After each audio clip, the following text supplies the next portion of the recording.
we'll get it started. Put your thing down, flip it, and reverse it. Missy Elliott? Nice.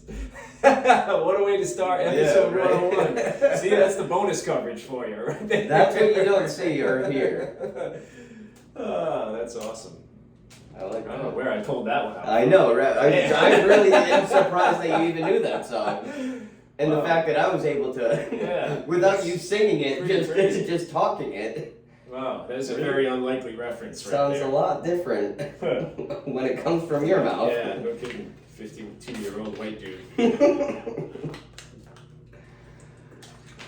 All right, so we'll do the test. Yeah. See where we go. And then we'll cover like what else you've been up to and what I've been doing in the meantime. All right. Sounds good. All right, here we go. Hello, chest 1 2 chest. I like that. Check 1 2 1 2. That's gonna be my new thing now. Hello, chest.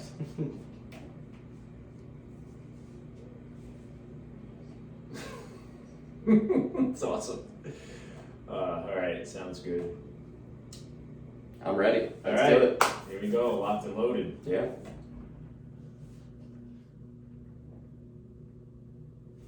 All right, guys. PJ and EMAC, we're here. We're back. Today is Sunday, June 26, 2022, episode 101 in the last episode of season 3 going into the books. Yes. You want to start that over? Okay. The last, Yeah. Yep.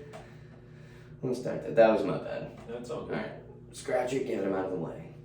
All right, ready? Mm-hmm. Okay, here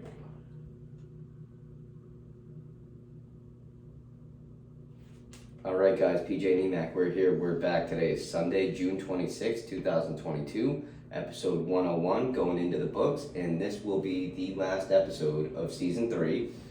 We're going to go on a little bit of a hiatus because this is the lull days of the summer. You know, it's just baseball right now. I mean, Yep. Summertime. yeah. Living's easy.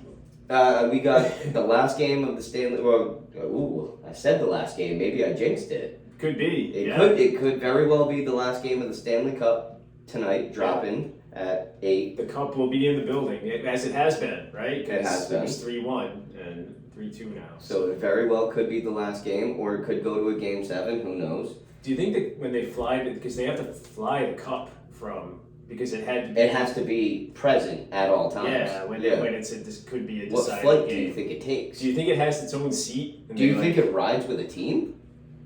It can. It can't, right? Because that's a jinx. Yeah. But imagine, like, if you're, like, does it fly coach? Oh, no, it's... Like the cup just sitting there. Or does it next ride to- with the luggage?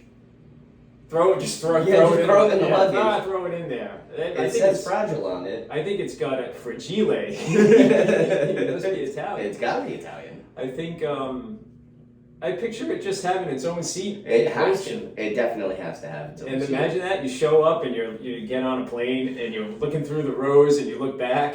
The trophy would not be exposed. I feel like it's in a case. It's in a case with styrofoam, and then would it have its own seat? I wouldn't be surprised. It would be pretty cool sitting next to the Stanley Cup, though. You're not going to be. No, it's got to be like the commissioner or it's got to be the guy that's got to have his hands on it. Speaking of which, the Winning Time docuseries on HBO I told you about with John Riley. John C. Riley is Jerry Buss. They actually, so David Stern, who wasn't the commissioner at the time, but he was like, I don't think he was the commissioner. He was just like high up in the NBA operations. Yeah. He actually said he had to leave for a second during the game and left and had to make a call because they didn't think the Lakers were going to win. So the trophy was not at the Staples Center. Oh, wow. So they had to get it there as soon as they could because it looked like the Lakers were going to win. That's crazy. Yeah.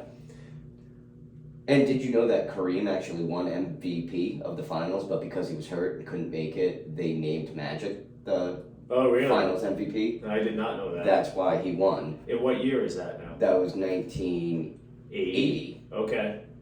Huh. Wow, that's crazy. Yeah. So they actually said Kareem was, because he got a phone call at home saying he was the MVP, and then he was watching it on TV, and Magic was the one who received, because he was there to receive the award. And in Game 7, I guess it was Game 6. Or whatever. Yeah, it was Game 6, which is why they didn't have the trophy there. They thought they were going to lose, and it was going to go back to Philly, and Philly was going to win. How could you be that confident if you're David Stern? I heard, interesting, isn't it? It is. I heard that, what was the show? There was another show that was on that got more views than the NBA Finals. And it's one of those ridiculous shows. It's not Miami Vice, but it's something like... in 1980, I mean, yeah, it could have been. It was something along those lines. I wonder if, I know that they used to show the finals, it wasn't even shown live at times. Yeah. They would be on tape delay, shown later on in the day.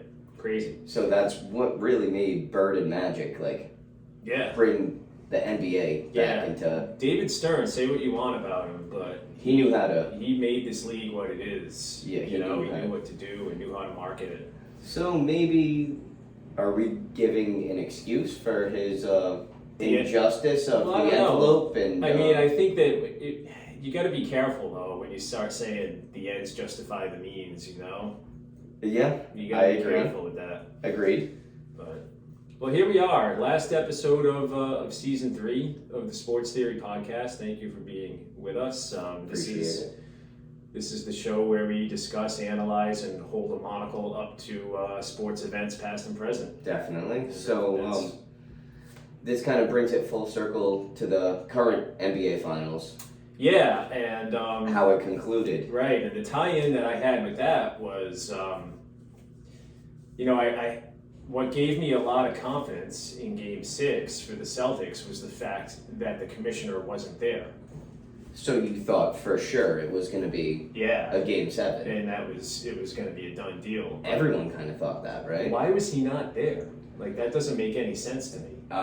Yeah, I don't know. He probably thought the same thing, that it was going to go... Yeah, or, I mean, the Celtics just... They were awful that night. The last 3 games. Yeah. And what I noticed... Everyone goes, yeah, it's the turnovers. It's not so much the turnovers. I think we need to hold the monocle to the turnovers here. Okay. And so what I think it is they fall behind. They make the defensive stops that they need to. Yep.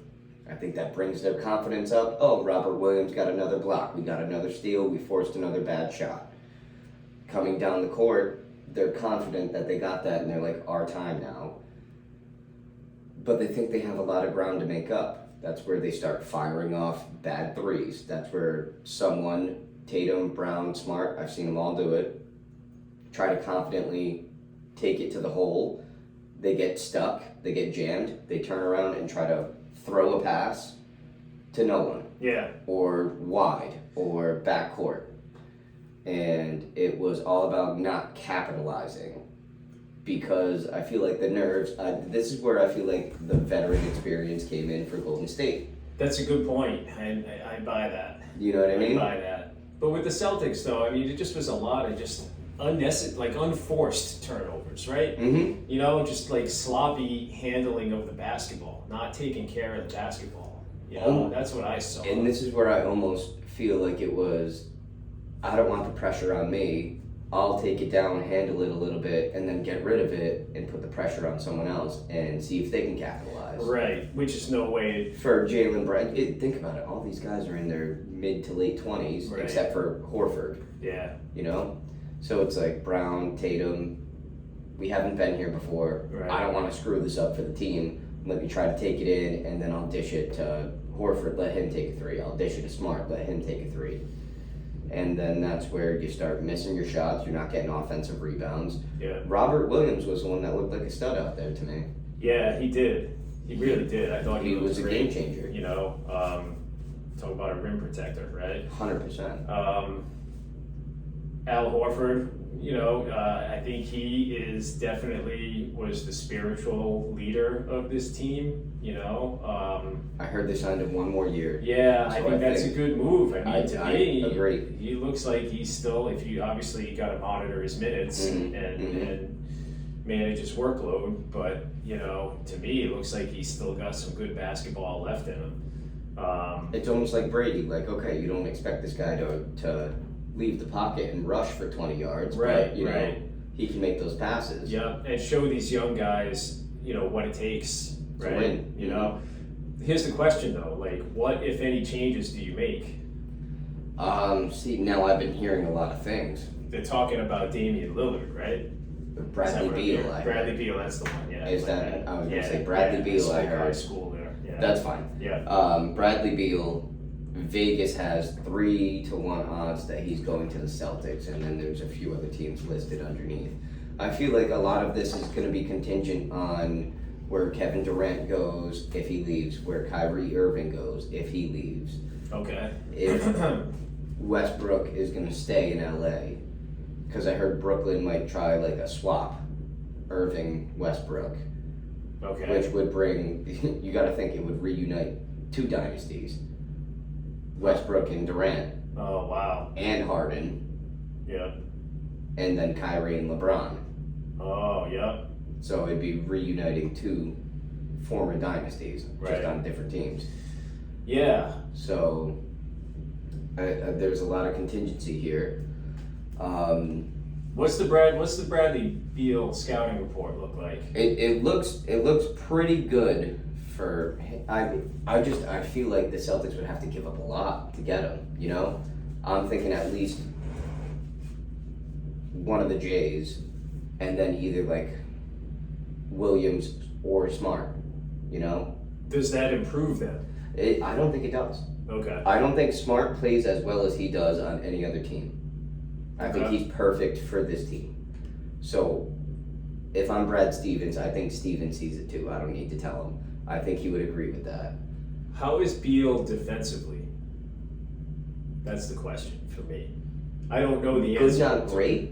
Okay. Because to me, it could be a step backwards because this team Defensive player of the year. Do I think he's going to win Defensive Player of the Year? No. Right. And this team is built on defense. on stout defense, right?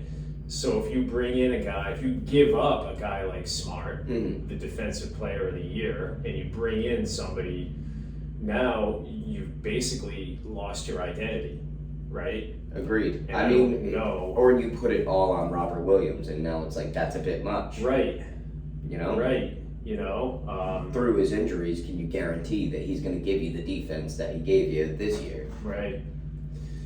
I don't know. You don't know the personalities inside that locker room, but I feel like, you know, now's not a time to be looking to radically shake things up. I was going to say to start shaking it up because they finally found it, but they found it halfway through the year. Right. So they haven't even had a full year of good chemistry, and they still made it to the finals. Yeah. They still came 2 games away from bringing home a championship. Right. So why now? I wouldn't. Yeah, I agree. Maybe I think you bring it back and you maybe try to upgrade, you know. Where you can with bench players and bringing in new people, and they just had the draft. I don't know if you saw that. I did not. Okay, so they did. The NBA just had the draft. I think the Celtics traded away their first round pick. Okay. But with the second round pick, 53rd overall, I think there's 60, right? Yeah. 60 would be Would two make rounds. sense. Yeah. They got Alabama guard J.D. Davidson. Okay. Which Jay Bilas, I don't know if you know. Yeah. Sound familiar? Yeah, absolutely. Calls this kid incredibly athletic. Okay. So. Any of the PC guys get picked? Oh, I don't know. I didn't even look into that. Interesting. I didn't look into that. Yeah, I bet they did. I would probably assume. They incredibly athletic. They said he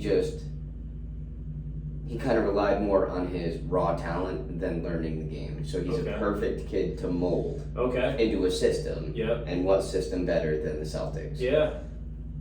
If you're incredibly athletic, I assume you can, as a guard, defense-wise, mold him, push him. I mean, that's athleticism. Defense in particular. I mean, obviously there's technique, right? Yes. But I feel like that's probably the easiest part. Not easiest, but you know what I'm trying to say. Where athleticism takes rank. Yeah, exactly. Takes rank. Yeah. Where it's like, look at Jordan with his freakishly long arms and big hands. Yeah, you can pick pockets. You know, Rondo, same thing. You can pick pockets with those long arms and your reach and being quick and being able to jump and block those shots and timing. Right. So yeah, they're saying this could be a very good fit. And Brad Stevens touched upon it and said we think he's going to fit into the system well. He needs a little bit of molding, but that's what we're going for. And they could always stick him in the D League for a little while. Right? Oh yeah, no, of course, yeah. So it's looking optimistic, and just want to say the Celtics exceeded expectations just by getting as far as they did. Even the conference finals, just making it there. Yeah, I think so. Just making it to the conference finals, going to a Game 7, you had to sit back and think, okay, they haven't gotten any further than this in the last 5 years. Right? 5 years, 2017, that was the last time. So Game 7 of the Eastern Conference Finals, I would say was already, okay, you did what you had to do. You proved it to us. First year coach. You guys did good. Yeah, I think...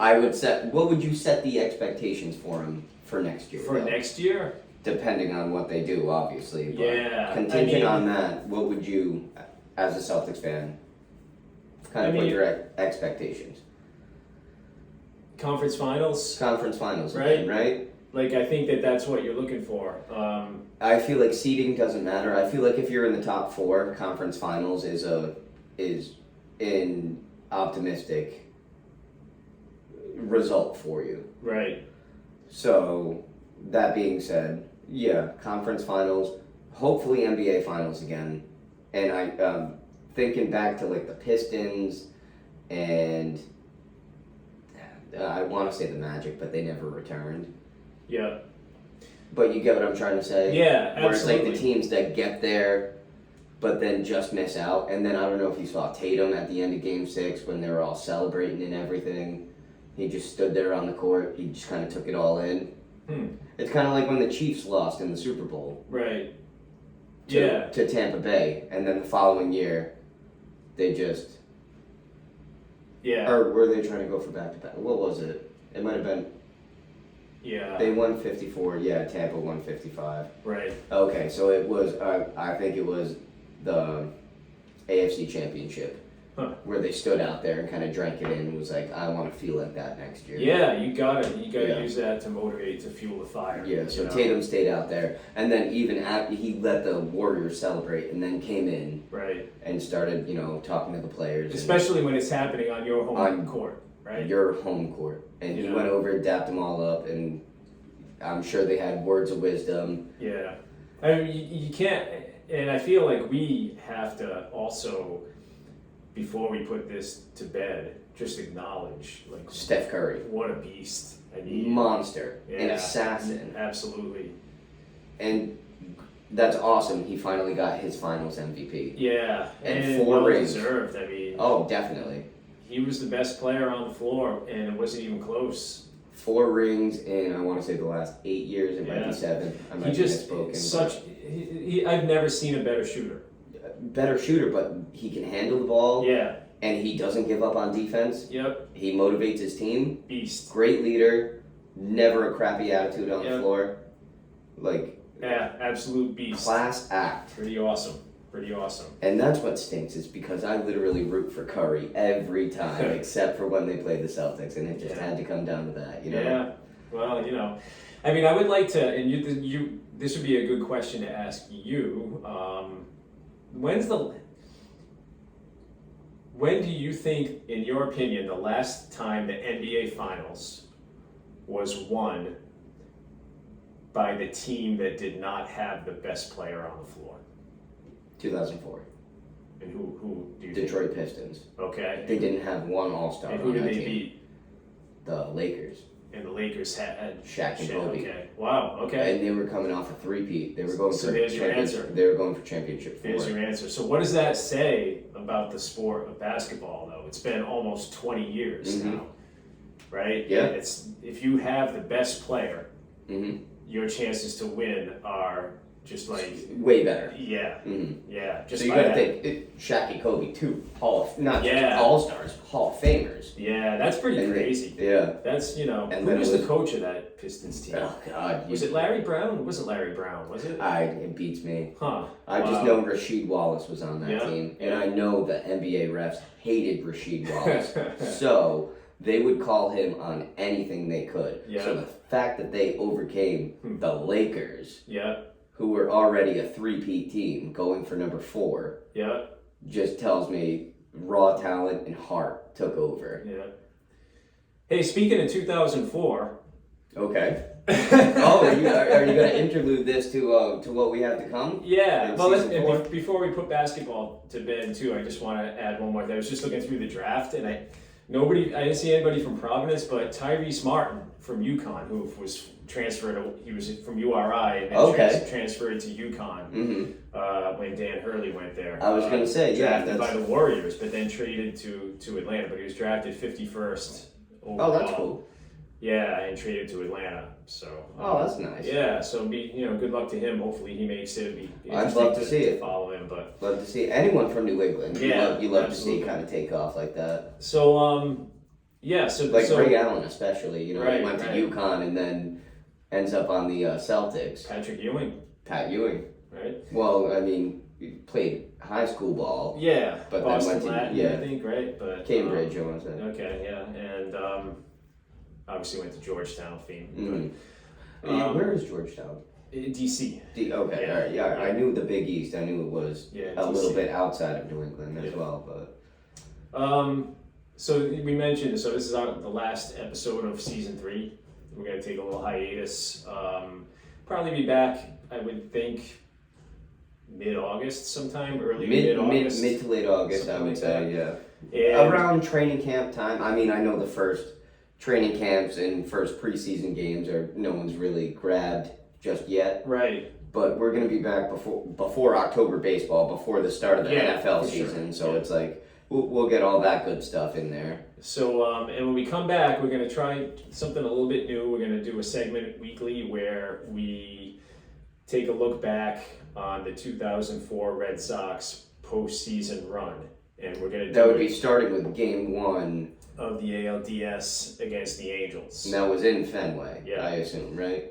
Fenway. No, actually, they started out in Anaheim. Yeah, because the Red Sox were the wild card.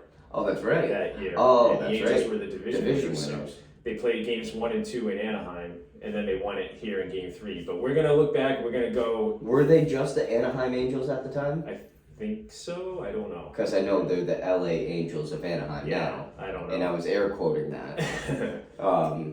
But yeah, no, I think they were just the Anaheim Angels. Could very well be, but and we're gonna go every episode. We're gonna analyze 3 innings of the game and take a like an in-depth under the microscope, hold the monocle up to it, whatever you want to call it. Look at 3 innings every episode, and of course we're still going to do the rundown and talk about the current events too. But we figure like that's the idea is to kind of like put something into each episode to make you keep so listening. You can go back and listen to it because it's not all current events, because that stuff has an expiration date that's pretty short. Right? Yes. I feel like short-lived, because we're talking about the Stanley Cup. Like I could be eating my words. It could go Game 7 and then Tampa 3-peat. Right, but then like 3 days later, it's all done and it's played out and it's all irrelevant. So, but stuff like that's timeless. You can go back and listen to it all the time. So, and we thought it would be fun, obviously, because that was our year. That was our year. Yeah, no, we love that team. Changed an awful lot about the fan base of New England and what it meant to be a Red Sox fan. So, by the way, while we're on that topic, yeah, I thought it was funny. While I was working the past 2 days, I've had the Red Sox game on. And then when something happens negative for the Red Sox, I hear a lot of people cheering, and I go, "Are you guys Yankees fans?" From Rhode Island. They're like, "Yeah, of course." And I go, "Isn't it funny? You have the best record in baseball." And at the time, I know they just got second place in their division. Yeah. But at the time, I think they was like third place. Still, we're 12 games out. Yeah. And you have the audacity to just be rooting again. Can't you just root for your team? Well, The Yankees, all the they're all coming out of the woodwork now. Right? Even though they got no hit yesterday. Did they? Yeah. Oh, I didn't see that. That's how you beat the Yankees, apparently. You just throw a no hitter. Hey, just throw it by them. Yeah. Hey, how about this? Don't let him hit the ball. It was a combined no hitter too. The Astros used I hate that. 3 pitchers. Christian Javier went 7, struck out 13. I think walked 1, and then 2 other pitchers. One pitched the 8th, one pitched the 9th. So, you think he doesn't walk that person? He stays in for the 8th. You gotta think, right? You gotta think. Although I don't know the Dodgers, Dave Roberts, twice. Yeah. Pulled the guy with a perfect game. I don't know. And then there was, I don't know if you saw, I don't think we've been on the air since this happened. 2 immaculate innings. No, I was going to say Miles Michaelis from St. Louis had a no-hitter, not a perfect game even, a no-hitter going. And they left him in. It was to the point in the 9th inning. And he had thrown 128 pitches. Mm-hmm. He was still I did see that. Last strike, right? And it got just over the center field. Yeah, Harrison Bader too. That's a ball that I think he normally catches. Did you see the guy on first when he got to first? He gave him the my bad. Right. I gave you my best effort, so that way Right. Yeah. What do you want that guy to not try? No, absolutely. What kind of a no hitter is that? You gotta give it all you got. But I was just surprised they left him out there to throw that many pitches. That's almost unheard of. But did you see the 2 immaculate innings? I did not. No. I forget what team it was, but they combined, same game, first time ever, 2 immaculate innings. Wow. Same 3 batters. Oof. Both times. Wow. Yeah. That's not good. Yeah. Don't you feel that? Don't you just try to bunt at one point and just Right. Huh.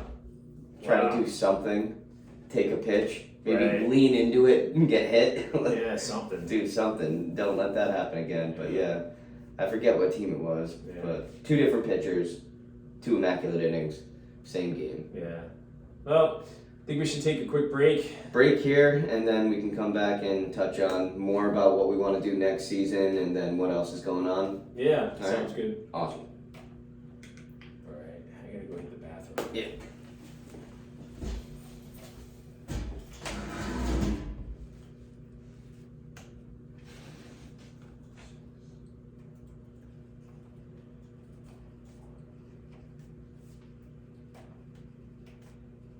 Oh, you gotta tell me about Paul.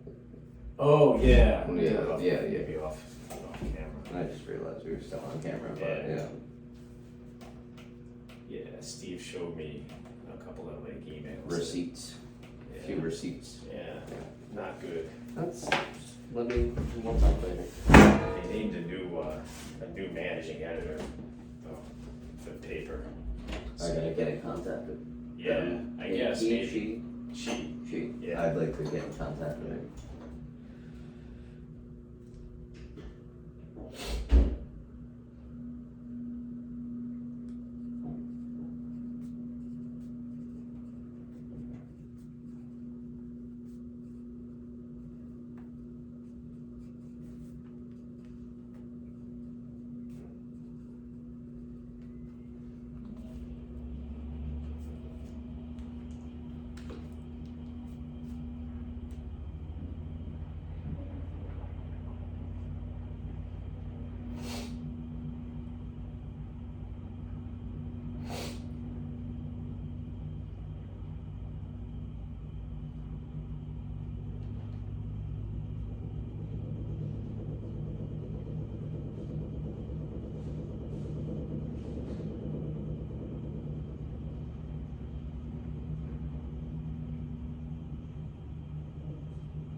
gets warm in here, huh?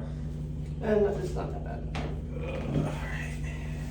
I was just looking, they said ESPN really broadcasted a high school football game, IMG Academy against, what was it, Bishop Sycamore? Yeah. The fake team. You remember that? No. That was this year.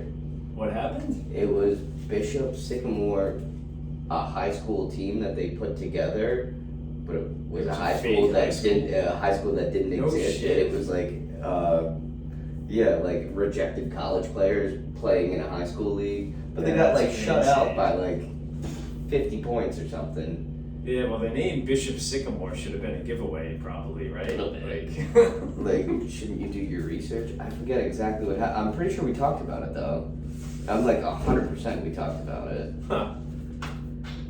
Wow. Because I looked into it, I forget. Oh, yeah, we probably did.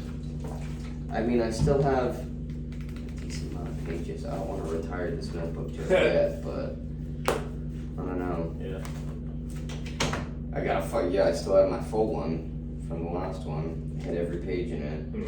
So I'll probably just let it ride. Yeah. I really should go technology and just get myself a laptop, but I don't know. I kind of like physically writing it because sometimes it's better. I mean, if that's what you like, you know. When I write it, it's like sometimes I don't have to read it word for word because I'm like, I just wrote this. Like, I know exactly what I'm talking about. Yeah. It's just like a reminder. It's where it's like typing it, you can type forever and not remember a word you wrote. Definitely. I definitely remember stuff more when I physically write it. Exactly. Yeah, there's no doubt. It's more like personal, you know? It's like, what would you rather have, a typed letter from your mother or a card that your mom wrote it, you know? Yeah, that's a good point. Yep. All right. You ready to do this? Yeah. Wait, hold on. Where should we lead off? What do we got? But we gotta go. You had said you had a Bruins take. Yeah, I got a Bruins take for sure. Yeah. And do we want to talk? Do we have any more baseball stuff? I mean, there's a couple of things that happened. Bryce Harper broke his thumb last night. I just heard that. Yeah. The Red Sox made Sale coming back. He made a rehab start the other day. They just got the 10 over. And they just pulled in the second, Yeah. which I did mention a little bit, but we didn't really fully cover. Yeah. Do you want to end on baseball? We'll do my Bruins take. I got a small little blip of something else. Okay. And then we'll transfer. Yeah, we can go. Does that work? Yeah, we can. And I also wanted, there was some, we'll see if it happens organically. Something about the podcast in general. Okay. Yeah. We'll see if it comes up. All right, cool. All right, ready? Mm-hmm.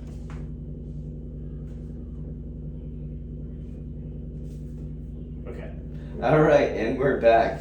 So I've got we got a little news on the Bruins, and then I got a take about the Bruins after this, and hear me out on it. Okay. So Bergeron came back. Yes, another year, 1 year, right? 1 year. 1 year deal. They said incentive based, correct? Okay. I think so. Yeah, so it's like probably wins, points, playoff plus appearance. minus goals, maybe something like that. Yeah. Yeah. How many games he plays, probably. Right. Like, hey, if you don't get hurt and you play X amount of games, obviously resting days in there, but so incentive based, I think that'll bring him back. Do you think this news came about after Cassidy was fired? This is awesome because I think we're on the same page. Is that what you were looking at? I think we're on the same page. Because why didn't he decide before the news? But then also gave it a nice buffer period where it made it seem like it wasn't like, you know what I mean, next day, like right in your face. You know what I'm talking about, right? I love it. Like, you gotta play the game. He's playing the game. He's keeping Bruins fans right where they want to be. So what you're trying to say, the way that I hear it, is this is exactly what my thoughts were too. Mm-hmm. He basically said to the Bruins, I'm only coming back if Cassidy's not back. To the higher ups, yes. Yeah. That's how I took it. And then they fired Cassidy. But then he said, well, we can't do it right now. I'm a human at the end of the day. 6 days later, Cassidy gets a job. He's like, give it another week.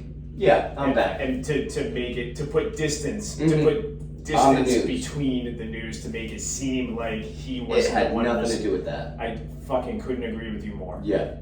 Could not agree with you more. Here's my take. Okay. You think Krejci's getting a phone call right now?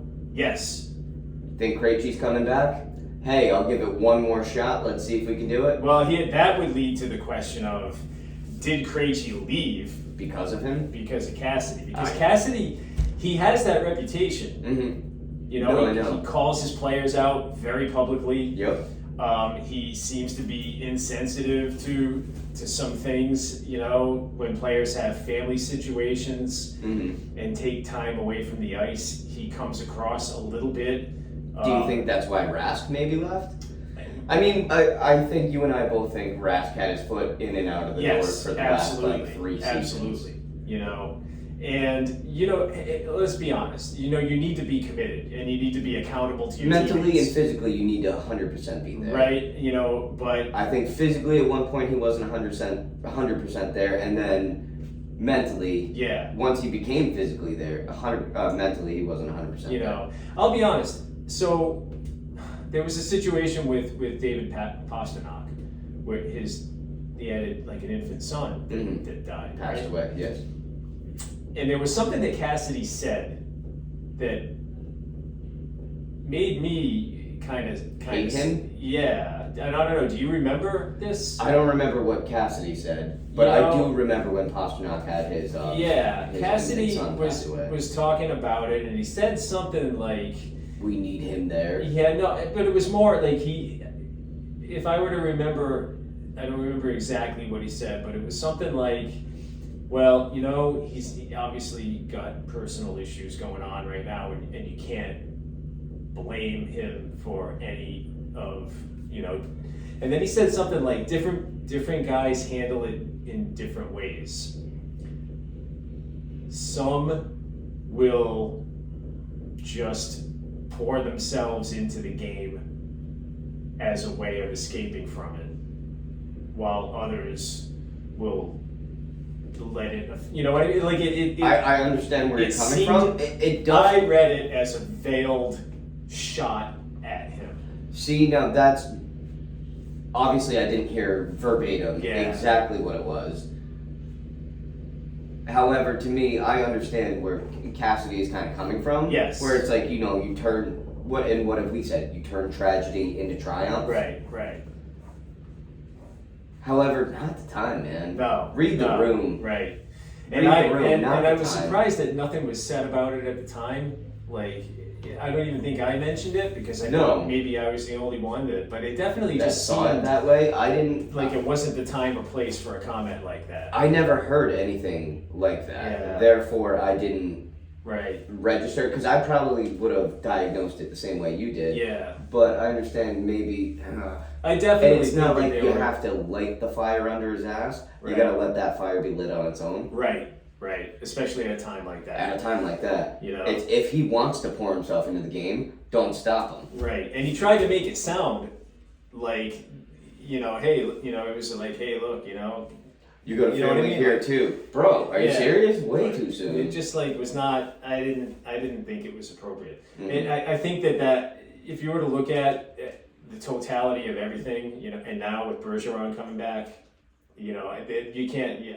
They got to be related. The two got to be related. Yeah. Right. If Krejci comes back, I think that will confirm everything that we're saying. So we'll see. There. Especially with Bergeron coming back before the new coach is even named. Who do you think? I don't know.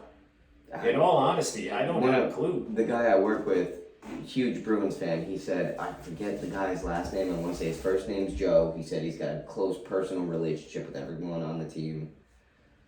Does that ring a bell? Juno, maybe? Or Juno? Maybe Juno. I thought he said Joe. He might have said Juno. Joe Juno would be. Oh, that would. I don't know. He played for the Bruins for a long time, back in like the 90s, I think. But is there anyone on the staff? Coach. I don't know. To be honest, I really. No. I wish I don't know more. I should know more about this than I do, but I don't. Same. Agreed. We'll put a pin in this. I'll circle back. How about the Red Sox? Theory. They don't make the playoffs this year, or don't get as far as they did last year. Cora gets fired. Veritek GM or Veritek gets named manager. Yeah, manager. What makes you say that? I don't know. I just have a feeling that Cora is already tarnished. Yeah. His name. He's such a good manager. He is a great manager, but you're bringing Varitek in. You can easily scapegoat Heimblum. Could easily scapegoat Cora as mismanaging the team that he put together for him, and now you bring in the beloved Jason Varitek, the captain.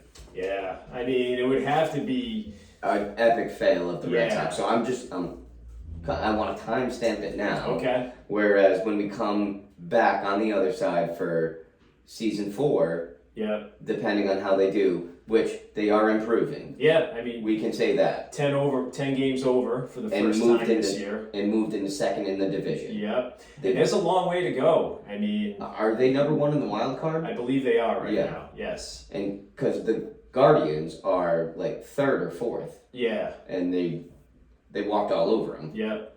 So right now, I think it's the 3 teams in the East. Yeah, Red Sox, that's what I think. Jays, Tampa, and Minnesota is in the mix too. I would believe that. So one of those 4 is not going to. So what is it? The White Sox that are leading the I Central. Think so. Yeah, that would make sense. Yeah. And then who's leading the West? Astros. Oh, that's right. Yeah. Yep, that makes sense. Okay, so your typical playoff format for the last couple years. Pretty much. Yeah. Yeah. Okay. That makes sense. But yeah, so they just pulled in the second. That's great. What are you noticing? Oh, Monica Loud. I was listening to 98.5, and they were talking. One of the guys, I forget who, went to a wedding and bet the run differential on the Cardinals game. Okay. This was last weekend, and I remember watching this game. Yep. When they were up 6-1. Okay. In the 9th inning, with 2 outs. Run differential was 1.5. Okay. The Cardinals came back, and the Red Sox still won 6-5. Huh. Do you remember that? I remember the game. You remember the game? 6-5. Yeah. The run differential was 1.5 that game. Huh. So you're calling bullshit on that? A little bit, because when he said it, the Cleveland game was going on, and this was live. Yep. And the Red Sox were up like 5-1 or 5-2. And I think the run differential, same thing, 1.5. Yeah. And he goes, I hope Cleveland comes back and wins, because it was in Cleveland. And he goes, as a Red Sox fan, I know you don't mean that, so what is going on? And then he told the story, and I'm pretty sure Cleveland came back and it was 5-3. So they just beat the run differential. Wow. But he was just bringing some bitterness to it. Yeah. And I was like, does the MLB do this? Gambling and you always have to wonder because, and I was thinking about NBA, much easier. NFL, much easier to get it within that. Obviously, you have the freak plays, like what'd you say, there was like a touchback or something. That happened. Yeah. The sports leagues have a vested interest in gambling on their sport, right? Mm-hmm. Because it makes a game that would normally be unwatchable interesting now for some reason. Right. And it doesn't matter who's playing, right? Mm-hmm. If you use baseball as the example. The Yankees are going to crush the Orioles. Yeah. Not only that, but by how much? It could be, it could be the Pirates playing, at Arizona, 2 shit teams at 10 o'clock at night on a weeknight in a game that you would give a rat's ass about, except for... Because it is still early June when the game's going down. Except for the fact that you have $100 riding on the outcome of that game. Mm-hmm. Now... that might as well be Game 7 of the fucking World Series, right? For your favorite team. For leagues, gambling is something that, you're not going to tell me that they're not actively trying to cultivate a relationship with these sites that have gambling. They have to be. They have to be. And it's at the end of the day, it's a business, right? Something to sweeten the deal. Something so ridiculous. Like, you put $100 down on the guy that only had 7 home runs last year to hit a home run this game, and you'll win 10 times your money. And now you're hanging on that game. Yeah. Which ordinarily you could care less about, Yeah. And you're watching. They've been doing that lately. I don't know if you've been watching that. It's like, who's gonna hit a home run today? Yeah. And it's like, basically, all right, put your money on Devers, you're gonna win. Yeah. But yeah. So it's like a double-edged sword though, because the more gambling becomes, a part of the game, in the institution of the game, the more that there's a chance for corruption, and Also pressure. Think about that. Yeah. Like imagine walking into Fenway Park and you're like, oh, the fans love me, yada yada. You're Rafael Devers, and someone goes, I put $1,000 on you hitting a home run. Hit a home run. Now he's like, yeah. Oh, I don't want to let this guy down. Right. I remember, and it was funny. Do you know where I think all of this started? Was when fantasy football came around. That was when it went mainstream. I would argue that that's when it went mainstream in the U.S. Because I remember I watched it on Peyton's Places, which was a great show, by the way. Did you ever see it? I saw the one with Brady.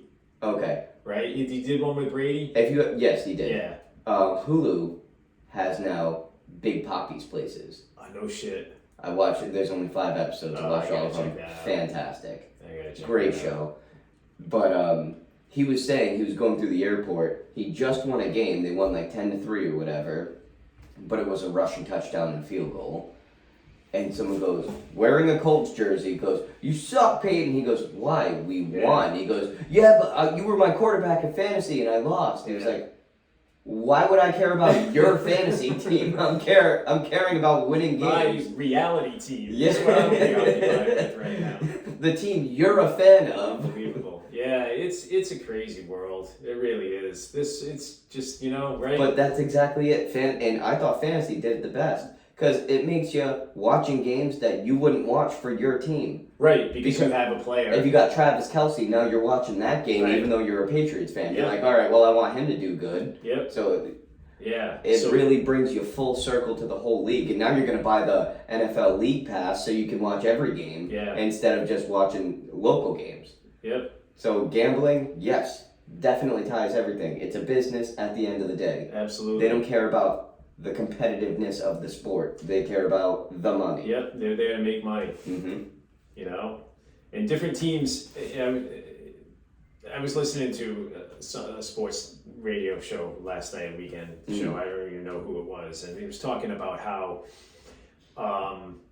the emphasis when you go to games, to stadiums, the emphasis has shifted from the teams want you to come away from the stadium, right? Mm-hmm. And this is not an original thought from me. So I want to make sure that I put that out there. The teams want you to, when you're driving home from the stadium after a game, and you're talking about your experience there, they want you to have it be a positive experience regardless of the outcome of the game. So if you go to a Patriots game, even though the Patriots lose, you still come away, and on the way home, you're not talking about the fact that the Patriots lost. You're talking about, the music was great, the seats were comfortable. They amped you up, the crowd got into it. I get what you're saying. You know what I mean? Mm-hmm. So it's more about the experience being positive than it is about the competition end of it. Okay. And I understand this host on this show that I was listening to, feels that permeates some organizations all the way up to the top, where there are some organizations where winning is not the primary objective. Mm-hmm. But think about it in the grand scheme of everything. They want, and they want football fans to enjoy the outcome of a season. Right. Where it's like Joe Burrow wasn't your time to win. Matt Stafford's been playing in this league forever. Right. Everyone as football fans who are not Rams, Lions, or Bengals fans would rather see Stafford win and be okay fair. with it. I think that's fair. Than Joe Burrow dethroning Stafford for... He got a ring after his many seasons of work. Right. Versus Burrow, who only is in the league, 2 years, 3 years? Yeah, 3, something like that. 3, but 1 was hurt. Right. Yeah. Yeah. Yeah, but I thought it was an interesting take. The common interest of the fans. Yeah. If you take a look at different organizations, you start to wonder, are they really trying to win, or are they just in it to print money? Mm-hmm. Do you think the NBA fans outside of New England would rather have seen Steph Curry win one more and win Finals MVP versus these young guys That's coming the up storybook. and the Celtics winning their 18th banner. Right. You know? Right. And I heard a theory that actually the Celtics almost destroyed the NBA at the beginning because there was no competition. Yeah. So many years of winning in a row. It's like, okay, or do we want to see the Celtics win another one? Yeah. That's why the ABA kind of formed, to create competition.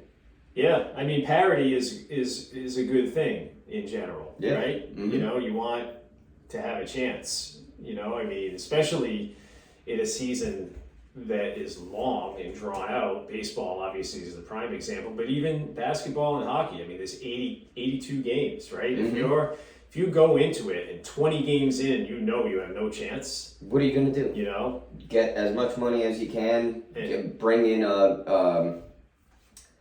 an attraction. Right, really. Exactly. You know? You got to make it more about it becomes a Jackie Moon type of situation. Yeah, bring in an attraction. Make it worth it to go. And when you look at the way the experience of going to a game is in some of these arenas, there's a lot of shit there to distract you from the game. You know? All the food, the Laker girls, the t-shirts. The music when they're bringing the ball up the court, you know, like all of this stuff. You know? Think about the halftime, you make the kids wear the size 13 sneakers and the full NBA uniform that's way too big for them, and they gotta run down and throw up a layup. That's pretty cool, though. Yeah, all right, we love it. You want to see it. You want to see the kids win, but you see them fumbling around Bambi on ice, and it's all it's all good fun. Like, we're not laughing at you, we're laughing with you. Right. I feel like everything is like that too these days, though. Like, it's not just sports. And here's an example. Yeah, so yesterday, when I went for a run, which was not a good decision, I almost died. In the heat? Yeah, no, terrible idea. I don't know why, but I listened to an album by the band. You ever hear of the band Thin Lizzy? No. It's like 70s hard rock band, Mm-hmm. And I listened to it, and it's like music even today is like there's just too fucking much going on, There's like all these things going on. It's just like system overload. It was guitar, bass, drums, and a singer, and that's it.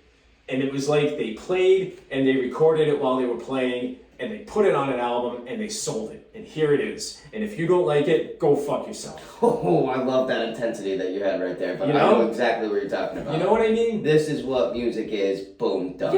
Yeah. And it was like you couldn't put out music like that today. No. Because it would not be reciprocated. Yeah. Mm-hmm.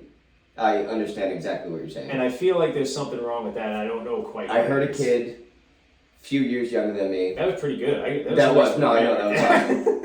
Do you know how? And I'm not even a music fan. Do you know how ashamed I felt when I heard a kid say, a few years younger than me, he's into like EDM, all that stuff. He goes, "I don't like songs that have more than 50 words in them. More than 50 words, you lost me." And I was like, "What are you talking about?" Yeah, wow. That's disturbing a little bit. Isn't it? But then I thought back and I was like, okay, well, Beethoven. Yeah. No words in his music at all. Right. But, I mean, the evolution. You just gotta look at the evolution there. And it's crazy to think about. I think that I don't know. I don't know where we are with rock music these days. I don't know what... It's almost becoming obsolete. I don't know what... I feel like it never will be obsolete. I think that it needs to go back to the start. Mm-hmm. And simple. People are going to want simple again at some point. Mm-hmm. I really believe that. I It'll think everything is too It'll probably take the internet to get wiped out for that to happen. It might. But yes, I feel like everything is just, there's too much. There's just too much everything. Mm-hmm. And we're losing something along the way. And that something is our inner peace, I think. I don't know. Yeah, a lot going on there. A lot to unpack on that. It really is, but anyway, Thin Lizzy. I recommend it highly. All right, so season 4, we already brought up that we're going to be breaking down 3 innings at a time. Yep. The 0-4 playoffs for the Boston Red Sox. What else do we have to come? Maybe a few more segments, whodunits. Yeah, we should do some of that again. Maybe run a couple whodunits back. Maybe not every episode, but every here and again. Yep. Bring it in. A couple other games, we can do some trivia, we can do some best of Boston. Yep. Reset it. I mean, obviously you're gonna continue to do the current events and do the rundown and just, what did I say? Bigger, stronger, faster, harder. Yeah. Just try to be better. We have these microphones in front of us, and that's another scary thing is that, like, if you think about it, right? Like, we're putting what gives us the right to put this out there into the world so that anybody can listen to it? What gives us the right? I don't know, freedom of speech. Yeah, I guess. But it's a little bit of a scary thing too, right? Because we could just say anything right now. Yeah. And I mean, we've been listened to in 12 different countries, I think, at last check. Oh, yeah. So like, it's almost be banned. It's a little scary, right? So we need to, I feel like me personally, I'm going to use this time in between to reflect a little bit on, this stuff that we say and we put out there into the world is going to be out there forever. Yeah. As long as the internet's around. Yeah. Yeah. That's a serious thing. That's a pretty serious thing. Yeah. I mean, I know there's not that many people listening to us right now yet. Yeah. But all of a sudden, if something happened. Yeah. So, we I don't know, I guess what I'm trying to say is we take this responsibility very seriously, and we're gonna try to always put out there something that we're proud of. And uphold the standard that we've been trying to uphold ourselves to, and maybe even, raise the bar. Yeah. Raise the bar. I like it. Yeah. That's definitely what we're trying to do. Constantly. Versus the first episode, I'm like terrified to even go back and listen to the first episode. That'd be actually pretty funny to go back. Yeah. We got to get Donnie Baseball back on. I'd love to have that. A few more guests. We'll get Ross coming back on, my cousin. Yeah. Maybe check in with Tampa Dan. Yeah. Brock retired. We didn't talk about that. Yep. He'll be back though, I believe. Mid-season? Yeah, definitely. Yeah. He doesn't want to go to training camp. No, I don't blame him. That's what Brett Favre did. Right. Retire. No, I'm good. Can I start a game? Brady will call him when he needs him. And exactly. Say, hey, it's time. Yeah. Send the bat signal up. Yep. Mm-hmm. Send the spike signal. That's funny. Yeah. By all accounts, Mac Jones had a great minicamp, by the way. Did he? Yeah. That's good. Everybody talks about how great he looked. And good. And I heard he lost a lot of weight. He took his diet seriously. Yeah. He said he cut down on the ice cream. That'll do it. Ice cream will get you every time. Yeah, that's what he said. Boy, I'll tell you. Wow, I don't latest know. Issue of the Wave is out. I don't know if you saw, but the physical copy is out. I have a couple here. I'll give it. Oh, you do? Give you one. Yeah. Cool. I saw your article. It was about the '99 All-Star Game. It was. Yeah, that's pretty awesome. Love it. I did an article on the Ocean State Waves baseball team. Oh, cool. I'll check that out. Yeah, it's pretty cool. We went last night and checked out the game, and it's a great time down there at Old Mountain Field. I definitely recommend it if you get a chance. Good family fun and some really competitive baseball. Awesome. So yeah. The Paw Sox may be gone, but we still have some good family baseball options here in Rhode Good. Island. So. That's good to know. And I'd love to get out and check out a Cape Cod league too. I definitely want to do if that. we can make that happen. I feel like it's gonna be like a last second thing for me. Like I'm gonna get rain. Oh no! If it's raining, then they're not playing. That's how I get out of work is when it rains. Yeah, a buddy of mine told me that he feels like the Cape Cod League baseball is equivalent to AA. Yeah, I believe that. Yeah. Mm-hmm. So. All right. Wow. Good stuff. Can you believe it? We're wrapping up season 3. Yeah. And we're getting ready for season 4. Yeah, it's pretty crazy. I know. We've been doing this a while now. We have. And. Wow. It. I mean, it's a blast. 2 years. 2.5 years. Yeah. Shit. It's good stuff. I'm really, really glad to be doing this. Me, I know. I couldn't have asked for a better partner in crime. No, totally. A couple jabronis in the basement, moved up to the first floor. Up to the first floor, onto the rooftop next year. Now we'll probably be right here again. Yeah, no, I'd prefer to stay here, if that's okay. Yeah, no, it's good. I like it. It's a little warm in here right now, but yeah, that's fine. We'll crack a window. By the time we get back to it, it's gonna be Hopefully, Yeah. hopefully fall weather coming through. Yeah, that's a great time of year. Yeah. You know, So I'm excited about it. So let's focus on our golf this summer. Yep. Hang out. You work on your baseball team. Yep. I think I'm starting up softball at the end of the month. Yep. Big. July's big. I think we have like 10 games in the month of July. Oh wow. Okay. So, and I'm also the 1 seed in this month's Stratomatic tournament. Nice. So, Nice. Yeah, went 19-9 in the regular season. Nice. You got to hold yourself to that standard. Absolutely. Yeah, we got to get this shit done. But yeah, I think we have 10 games in July. So hopefully we can get the ship righted, get things turned around. And let's try not to suck. Let's try. Yeah, that's it. Let's just try not to suck. For the most part, we've been doing that. We haven't won too many games. In fact, we've only won one. But we're getting there. Yeah, get there. Just have fun. It's all about having fun. It really is. At this age, that's what it's all about. But winning is fun too. I mean, you play as a team, yeah, but just try to do your best. Yeah. That's all you can do. That's your job on that team, is to do your best. Yeah. Yeah, that's all you can do. Mm-hmm. So I'm going to go today and throw and have a couple of specific things that I'm working on. And we'll see. Wednesday, our next game is Wednesday. And we have 4 pitchers, and everybody's going to pitch 2 innings. Or cool. Somebody will pitch 3, but everybody's going to pitch 2 or 3. Awesome. So whoever's got the hot hand. Yeah, pretty much. You want to get everybody some work, you know, because... So probably not the starter, but anywhere after that, if someone's got a hot hand, let him ride 3. Yeah. Cool. And we'll see. All right. Good stuff. Well, we'll see you in a couple of months. There's the bow, wrapped up, tied up, and cut. That's season 3 for you guys. Till next time. Yep, take care.